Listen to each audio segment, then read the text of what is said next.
Good evening. My name is Lisa Croft-Elliott.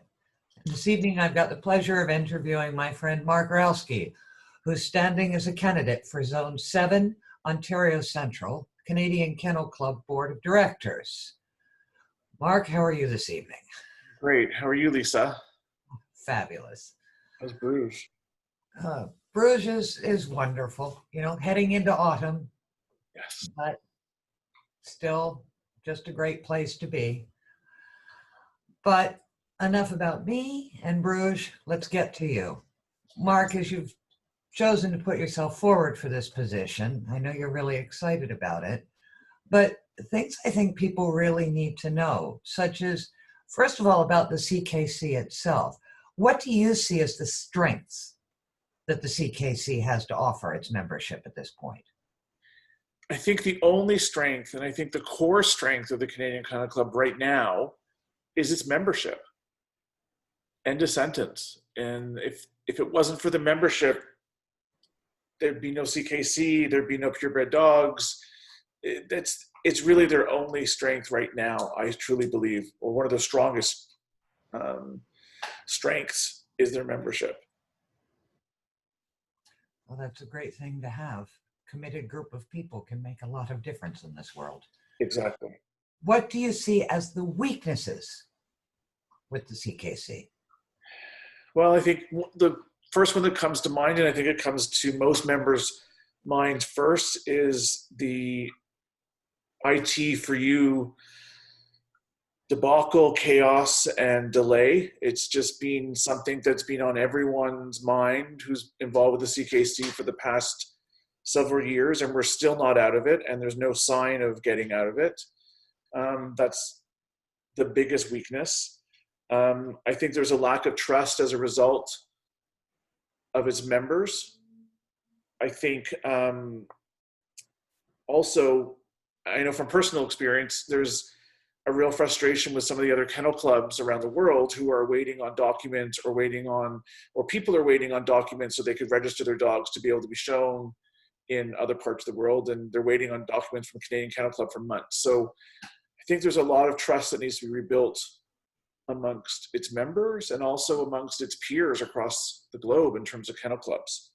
And I think one of the things I learned last week when I was able to attend the virtual annual general meeting was I think there's an overabundance of committees that exist within the board and the board structure. And I worry that there's a lot of waste of valuable board members and volunteers' time being involved in several committees. It just doesn't seem like it's a really great use of people's assets and time. So that's it's bothering me thinking about all these committees and what are they achieving and where are they on the hook to produce? And if they are, what are they producing? Because I only heard about one or two of the committees at the board meeting. So I'm concerned about that, but I don't have all the answers on that and all the information. So I need to investigate and learn more about it as we move forward. Makes sense. Marc, now about you, what are your strengths? I've got 25 years of working experience in the not-for-profit sector. So I've worked with health research foundations, I've worked with membership-based organizations like the Canadian Kennel Club. So that really comes to play in what I think the board of director needs in terms of some assets and experience, and I bring that to the table. I'm a really good listener. I like to listen to what people have to say and then go away and think about how we can fix. I'm a fixer. I like to fix things. I like to make things better.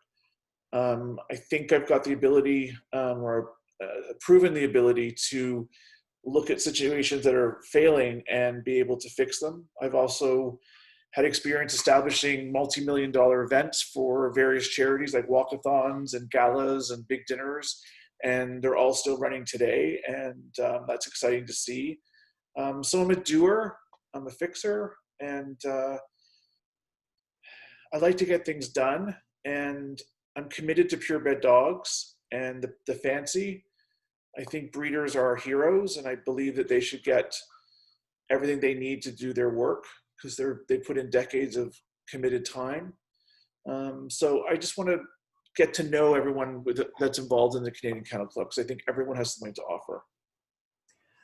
Now, all that being said, what are your weaknesses?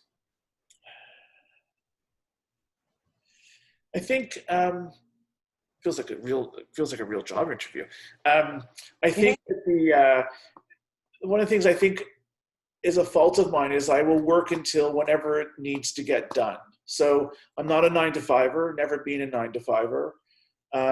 I could be working till 3 a.m. on a project to make sure it's done because I want it to be perfect the next day, or I need to get deadlines or whatever it is. So I'm not a 9-to-5 person. I'm blessed to have a little bit more time on my hands in terms of my days, and able to use that time for other uses and other good deeds. And I like doing that. It really helps empower me and give me strength to continue doing more. So it's really, I guess it's a weakness. I guess you could look at it as a strength too, but I think it's something that I need to always cap myself, because otherwise I'll keep going for 24 hours, as you know. And I don't like seeing people's time and strengths and assets being wasted. That really, really bothers me. I just don't like that being seen done to other people. And then really, how do you see your core abilities tying in to complement what the CKC's needs are at this time and place? Well, I think I've got the ability through my work experience and my commitment to purebred dogs, and being involved in the fancy for 25 years and being a CKC member for 26 plus years. I understand and have experienced the CKC from both sides of the table in terms of being an event as well as using their services for registrations and that kind of thing. And I think I'm a really good advocate for change, and being able to sit around the table at the board and listen to people and be able to offer my input, but also be able to get through all of the murky weeds and really get to the core problems and really identify what we need to fix. There's some really big low-hanging fruits that need to be taken off the table and get those done and fixed. And I don't think you can take on everything. I don't think you're going to make everyone happy.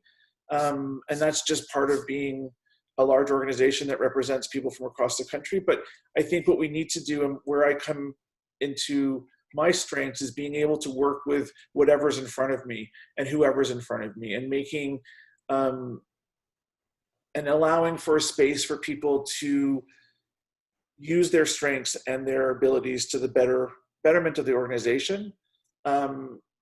And also I'm able to delegate. And I think as part of delegating stuff to other people and being part of a team is really important. It's not a one-man show. Everything's always part of a team, and a board of directors needs to be a team, and they need to be working in similar directions. It's not a personal agenda. It's about what's best for the organization. And I think that's where my skill set from my work experience comes to play, but also just my personality and my sensibility is I'm not usually distraught or overboard in terms of what's going on. I'm pretty calm and I'm pretty cool, and I like to listen and get things done. I'm not usually one to get really excited really quickly. And I think you need that when you're sitting around a table with 15 or 12 peers that are different than you and are going to have different experiences and different opinions that they're going to bring to the table. You've got to have that sensibility of when you need to be quiet and when you need to speak, and when you need to say, I think we're a little bit off track, and can I offer this as an idea? So I think I really bring that to the table. Well, all in all, I think it sounds like a great platform that you've got, an unflappable ethos when it comes to caring about the breeders, as well as the performance people and the sporting people, which are all critical linchpins in the organization and the membership. I'm sorry that I can't be there and vote myself. Thank you. But I think the membership is truly the biggest asset that we have. And we need to engage them. We need to get them to be able to bring their strengths and their abilities to the table. We've never tapped into that as an organization. So if someone gets a phone call from CTV in Edmonton, for example, and says, hey, we're doing a story on COVID puppy buying, do you have someone who can speak to us? We should be able to say instantly, yes, we know 4 or 5 breeders that are in Edmonton City Center or close to Edmonton and can get to you or can call in for an interview that you're doing. We don't have that database or that Rolodex of names at our fingertips. And I think we're just not using the skills and the ambassadorship that our breeders bring and our members bring to the table. And if you group all of those people together and they're all focused on something, the CKC can finally become the voice of purebred dogs. And that would be such a huge accomplishment, that when anyone's looking for information, whatever it is, and from wherever they come from, that they look to the CKC as the voice of purebred dogs in Canada. And that would be a huge accomplishment. And it's something we totally need as an organization at every level. CKC. Absolutely. At this day and age, with people seeing what we're going through here in Europe, and without a unified voice, like you're saying, it's purebred dogs are in huge trouble. Right. I mean, we have issues with, like, in the Netherlands, there's some issues with breed-specific legislation, and if it's happening there, it's going to go across the pond. We can't put our head in the sand and pretend it's not going to happen here. The animal rights groups and the animal rights people are at the ready. They've been established much longer than we have as purebred enthusiasts or the purebred fancy, because we've never been able to get together and organize. And there's a couple splinter groups that have done so, and they've done great work. But we need to be a unanimous national voice about purebred dogs. And when the government's looking for input on legislation or whatever it is, they need to be able to know to pick up the phone and call the CKC first. And that doesn't happen. And that's a huge downfall for all of us. Mixed breeds and these new specialty breeds, there are leaps and bounds in front of us because they've been really good and really savvy at marketing and promoting themselves online. And we haven't been there doing that. And I think that's really we're behind in all these things, but there's no reason why we can't catch up. And because we're catching up, you learn from what they've done and you just do it better, and then you come out in front. So there's lots of opportunities for the Canadian Kennel Club to really excel at what they need to be. And the only way I believe that will happen is that if we engage the members and the breeders and the folks that do hunts and the folks that do scent work and they do agility and obedience, they all bring something to the table.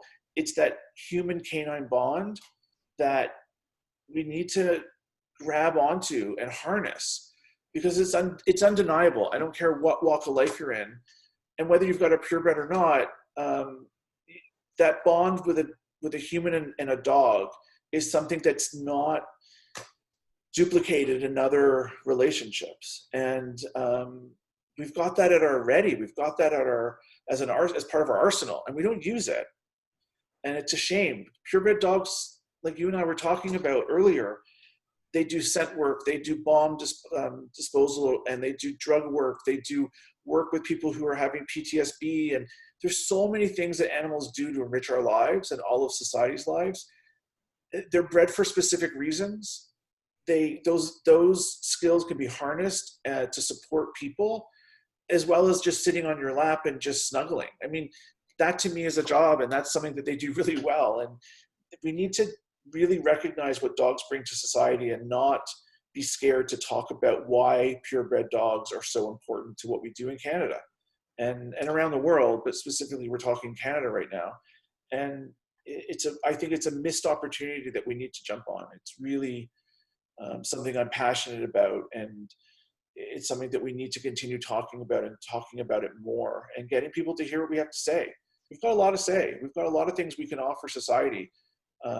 And information on how to buy purebred dogs and how to look at buying from a breeder versus online, and from a Kijiji or Craigslist and stuff like that. There's a lot of pitfalls in that. We've got a lot of really good practical information that is backed up by experience that we're not able to share. And we're missing those opportunities of potential puppy buyers. So they're going where the information is easily found. And that's quickly online on one of those websites. They instantly connect with a person, and a couple hours later, they got a puppy in their car. Yeah. But then who do they call when the puppy's sick, or the puppy doesn't do something, or they're having problems training? There's no relationship there. Yeah. And we have all those tools with breeders. Breeders commit their lives to these puppies. They're their babies. They're handing a part of them off to somebody, and we're not utilizing that expertise on so many levels. So I know we've digressed from what we're talking about, but I get impassioned by it, because I really think we have so much we can do. And it's not just what I bring to the table about my work experience. It's really my passion about dogs and my passion for breeders and the members. We are their biggest asset, and we're not being used, and we're not being asked to help. And I think that's the biggest downfall of any not-for-profit organization, is when you don't use the people who are supportive of you to help you accomplish your mission, vision, and values. And it's very frustrating for me. It's a pet peeve. So, but I think it's something that we can definitely fix with technology. We saw that with the AGM a couple of weeks ago. Hundreds of people logged on and were able to watch for the first time an AGM within the Canadian Kennel Club. Technology is changing things. You don't have to be all over in one place. It's nice to see people, and I think everyone right now is missing people, but we need to be able to connect people in any way we can. And we know now by seeing the AGM that we can connect people across the country really quickly, and we can mobilize quickly to do something if we need to. We just need to figure out what we need them to do. And that's part of it. But I think that's easily done. It's just someone has to spearhead it and get it going. So. Well, Marc, thank you so very much. There's no denying your passion. And I hope that other people can really see that this isn't just canned statements on behalf of a candidate, but a person who, without, I can say, any outside agenda other than just being driven by the pure love of purebred dogs, is standing for really, I think, a great candidate. Thank you. Thanks very much, and look forward to seeing how the results go. Thank you. I look forward to providing good news. Thanks. Thank you, Marc.